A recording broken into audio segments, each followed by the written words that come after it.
नेपाल में फैली हिंसा और राजनीतिक अस्थिरता का असर अब भारत के फिरोजाबाद तक पहुंच गया है। चूड़ियों के लिए मशहूर फिरोजाबाद के कारोबार पर असर पड़ता साफ नजर आ रहा है।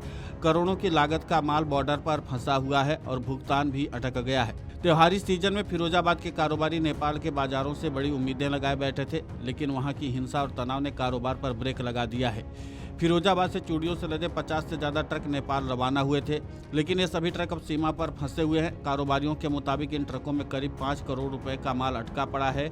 वहीं पहले से भेजी गई खेप का 5 करोड़ रुपए का भुगतान भी अटका हुआ है। नेपाल के काठमांडू, पोखरा, नारायण घाट और भैरवा जैसे शहरों में फिरोजाबाद की चूड़ियों की जबरदस्त मांग रहती है।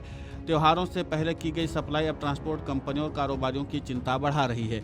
इस पूरे घटनाक्रम को लेकर के फिरोजाबाद के स्थानीय कारोबारियों का क्या कुछ कहना है, आप खुद सुने उन्हीं की जुबानी। हुआ वो लड़ाई दंगे का माहौल बना हुआ है, जिसकी वजह से आगे जगह फैली हुई है। तो सारे बाजार बंद है, लोग घरों में कैद हैं। इसके चूड़ी का व्यापार बहुत तेजी से प्रभावित है।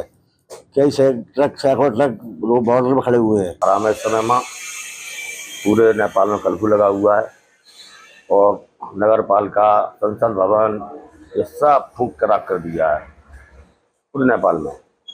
और गाड़ी बॉर्डर पे हजारों गाड़ी खड़ी है, 2 गाड़ी तो मेरी भी खड़ी है उसमें। इस समय तो कोई भी माल का आवागमन बंद है, क्योंकि वहाँ कर्फ्यू लगा हुआ है। पहले से ही जो गाड़ियाँ गई थी वो सभी गाड़ियाँ बॉर्डर पे खड़ी हुई हैं। जाम लगा हुआ है 8-8, 10-10 किलोमीटर लंबा। ड्राइवर सब परेशान है, तो अभी तो वैसे ही जाम लगा, अभी कोई भी माल नहीं जा पा रहा है। गोंडा से क्या क्या माल जाता है? गोंडा से चावल जाता था, मक्का जाती थी, गेहूँ जाता था। माल 1 हफ्ता हो गया लगभग नहीं जा रहा है, और जो गाड़ियाँ लोड हो गई थी बवाल होने से पहले, वो गाड़ियां बॉर्डर पर खड़ी हुई हैं। आज 1 हफ्ता हो गया, उनको अंदर जाने की परमिशन नहीं मिल रही है। वो गाड़ियों के ड्राइवर फ़ोन कर रहे हैं, परेशान हैं। आपको बता दें कि नेपाल में सोशल मीडिया पर पाबंदी और आंतरिक राजनीतिक संकट ने हालात खराब कर दिए हैं। हालात जल्द नहीं सुधरे तो फिरोजाबाद के कांच उद्योगों को बड़ा झटका लगना तय है। त्योहारी सीजन में कारोबार की रौनक बढ़ने के बजाय अब कारोबारियों पर संकट के बादल मंडरा रहे हैं। फिरोजाबाद के कांच उद्योग पर नेपाल की अशांति का सीधा असर देखने को मिल रहा है। वहीं नेपाल की हिंसा का असर अब सीमा पर भारत तक पूरी तरीके से दिखाई देने लगा है। फिरोजाबाद का कांच उद्योग करोड़ों के नुकसान से जूझ रहा है। नेपाल से फिरोजाबाद आए चूड़ी व्यापारी कृष्णा गुप्ता ने बताया कि नेपाल के भुटवल शहर में रहते हैं, यहाँ हमारा ससुराल भी है। हम चूड़ियाँ खरीदने आए थे, लेकिन अब हमें ऑर्डर भी कैंसिल करने पड़ रहे हैं। जब तक माहौल शांत नहीं हो जाता है, वहाँ व्यापार का कोई सिलसिला नहीं चल पाएगा और इसीलिए हम लोग इस घटना को लेकर के बेहद चिंतित हैं।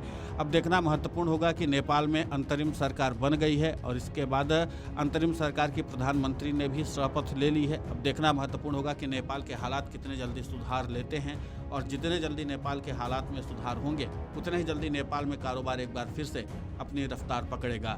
Video desk amarujala.com।